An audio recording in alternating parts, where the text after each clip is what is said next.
안녕하십니까. 동남아시아와 아세안에 관해서 이야기를 하고 있는 윤진표 교수입니다.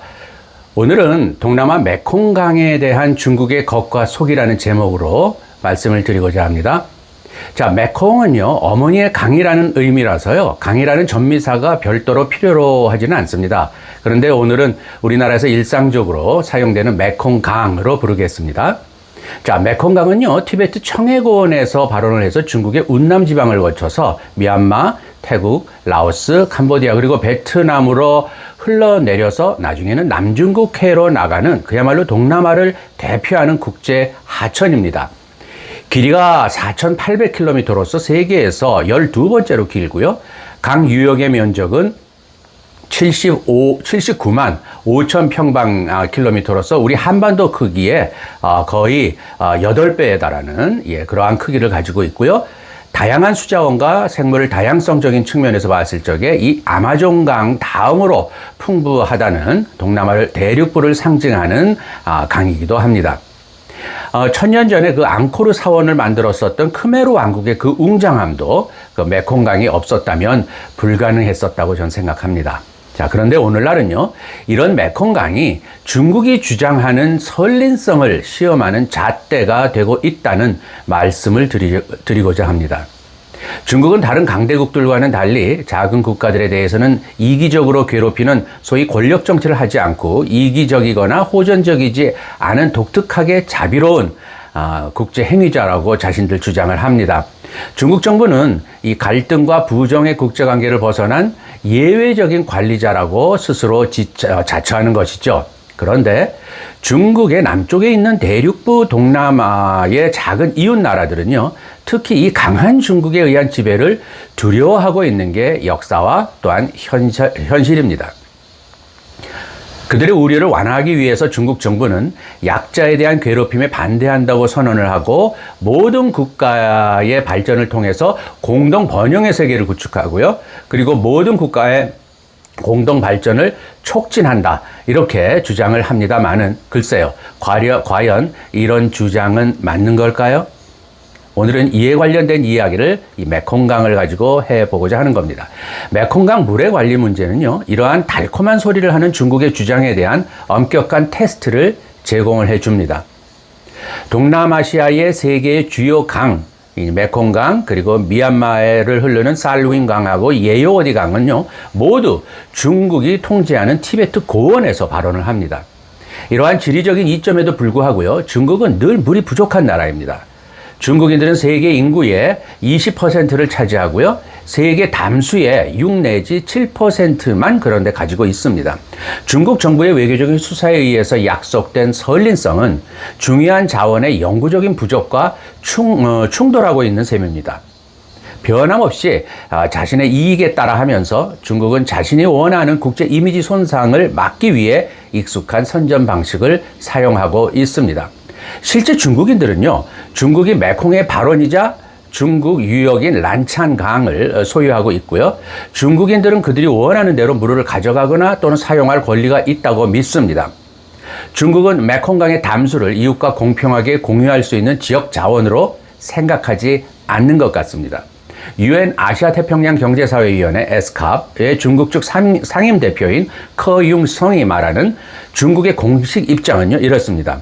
우리는 수자원의 합리적인 개발과 이용에 있어서 강 연안 국가들의 정당한 권리와 이익을 존중합니다. 그리고 서로의 관심과 또 관심을 돌보고자 합니다. 이렇게 얘기를 하고 있습니다. 그렇지만 실제로 중국은 하류 이웃 국가들의 이익과 우려를 거의 존중하지 않고요.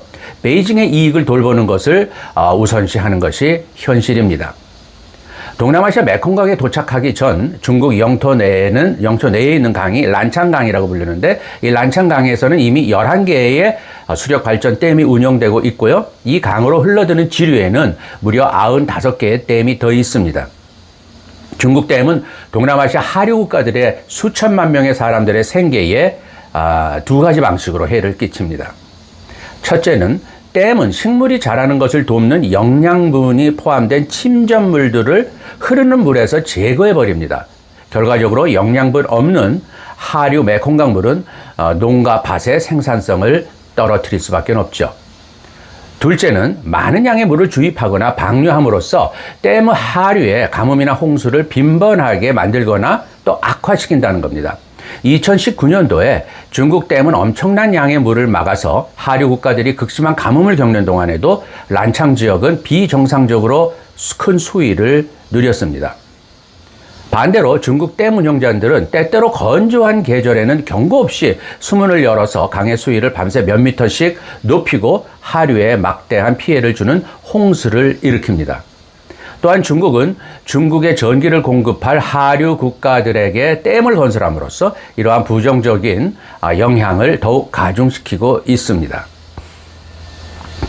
태국 줄라롱권 대학교의 정치학 교수인 티티나는요, 2021년도에 중국 정부가 외교적인 전술로 메콩강으로의 물의 흐름을 조정하고 있다고 주장을 했는데요. 예를 들어서 중국과 동남아시아 관리들 사이에 중요한 회의를 하기 전에는 선물로 더 많은 물을 방출하는 것이죠. 중국이 정치적 영향력을 행사하기 위해서 댐을 사용하고 있다는 건 매우 분명하다라고 티티난 교수는 얘기하고 있습니다. 남중국해에서 중국의 영유권 주장을 진전시키기 위해 아세안과의 약속을 상기시키면서 중국은 메콩강에 악영향을 미치는 중국 댐의 정치적인 문제를 관리하기 위해 동남아 지역에 대한 영향력을 사용하고 있습니다. 1995년도에 태국, 베트남, 캄보디아, 라오스는 이 메콩강의 협력과 지속 가능한 개발에 관한 협정에 서명을 하고 메콩강위원회, MRC라고 하는데요. 이 메콩강위원회를 설립했습니다. 그러나 중국은 가입을 거부하면서 협정의 의무를 회피하고 있습니다. 그 이후에 메콩강위원회는요, 중국 댐 건설을 비판을 하면서 강물의 흐름에 영향을 미치는 중국의 댐 운영에 대해 더 많은 정보를 요구하고 있지만 중국 정부의 반응은 신통치 않습니다. 이에 대해 중국은요, 2016년도에 대한 조직인 란창 메콩 협력 포럼, LMC라고 하는데요, 란창 메콩 협력 포럼을 설립했습니다. 싱가포르 동남아 연구소의 분석가인 황티하는요, 란창 메콩 협력 포럼은 규칙과 틀을 설정하는 중국 중심의 다자주의의 대표적인 사례라고 지적을 하고 있습니다. 예를 들어서 란창 메콩 협력 포럼은 기후 변화의 부정적인 영향은 강조하면서도 댐으로 인한 문제는 강조하지 않는 연구 프로젝트를 후원함으로써 비판을 피해가는 모습을 보여주고 있습니다. 또한 중국은 메콩강 피해를 비난하는 목소리에 맞서기 위한 대안적인 해석을 만들어내기도 했습니다. 란창강 댐이 하류 지역에 많은 문제를 발생시키고 있는 것이 현실임에도 불구하고 중국은 메콩강 연안 국가들의 발전에 새로운 혜택을 가져다 줄 중국식 현대화를 확고히 추진하고 있다고 하면서요, 착취보다는 오히려 지역에 축복을 가져온다는 전형적인 식민주의적 주장을 하고 있습니다. 코로나 팬데믹 내내 중국은 중국 정부의 해가 되는 두려움 때문에 핵심적인 데이터를 공유하는 것을 꺼리고 있다는 외부 비판에 직면했습니다. 오히려 중국 정부는 중국이 매우 투명하다고 주장을 했습니다. 중국이 란창강 물의 저장과 댐 방류에 대한 정보를 공개하지 않는다는 비판에 중국 정부는 이를 국가 안보 비밀로 간주한다고 대응을 하고 있습니다. 정부 관계자들은 그러면서도 중국이 2020년까지 홍수철 동안 15년 연속으로 메콩강위원회에 란창강의 숨은 자료를 무료로 제공했다고 반박을 했지만은요, 그 데이터는 전적으로 부적절한 것이었습니다. 중국이 운영하는 2개의 숨은 관측소의 강우량하고 수위 정보만 여기 포함되어 있고요. 그것도 1년 중에 일부만 포함되어 있었습니다. 중국은 2020년부터 국제사회 압력에 의해서 추가적인 정보를 공개하기로 동의는 했습니다. 중국 언론은 이를 기회주의적으로 책임감 있는 상류 이웃으로서 중국의 호의와 성실성을 충분히 보여주는 중국이 취한 주요 조치라고 선전했습니다. 외부 전문가들은 중국 정부가 제공한 데이터의 정확성이라든지 적실성에 대해서 계속해서 의문을 제기하고 있죠. 2020년 4월에 미국에 기반을 둔 환경 감시 단체가 위성 데이터를 활용을 해서요, 중국 댐으로 인한 하류 피해 범위를 폭로하는 보고서를 발간했습니다. 중국 정부는 이 당혹스러운 폭로에 대해서 세계의 대안적인 얘기로 대응을 했습니다. 이 이야기의 첫 번째는요, 중국 댐의 명예를 훼손하는 연구가 과학적으로 결함이 있다는 것이고요. 또 두 번째는요, 중국 댐은 실제로 지역의 물의 흐름을 차단함으로써, 전역의 물의 흐름을 차단함으로써 하류 국가들을 돕는다고 주장을 했습니다. 특히 이 댐이 2018, 2019년의 가뭄을 동남아에 덜 심각하도록 만들었다고 주장을 했습니다. 세 번째는요, 중국 언론과 정부 관리들이 댐에 대한 비판을 미국의 반중국 의제로 돌리고 있습니다. 중국 외교부 대변인은 이 보고서를 중국과 이웃 국가들 사이에 쐐기를 받기 위한 소위 악의적인 움직임이다, 이렇게 비난하고 있습니다. 러자후이 중국 외교부 부부장은요, 지역 밖의 일부 국가들이 정치적 목적으로 메콩 수자원 문제를 반복적으로 이용을 해서 소문을 퍼뜨리고 말썽을 일으켜서 모든 당사자를 소외시키고 지역 협력을 저해하고 있다고 주장을 했습니다. 이 주장은 남중국해 분쟁에 대한 중국의 전략과도 일치합니다. 이 경우 중국은 미국이 문제를 일으키지 않는다면 중국과 동남아의 이웃 국가들 사이에는 불협화음이 생기지 않을 것이라고 주장을 하고 있는 것이죠. 중국 정부는 중국인들에게는 물과 전기를 제공하는 동시에 하류 동남아 국가들에게는 좋은 이웃이 될 수 있다고 선전을 하는 게 중국 내부적으로는 통할지 모르겠습니다.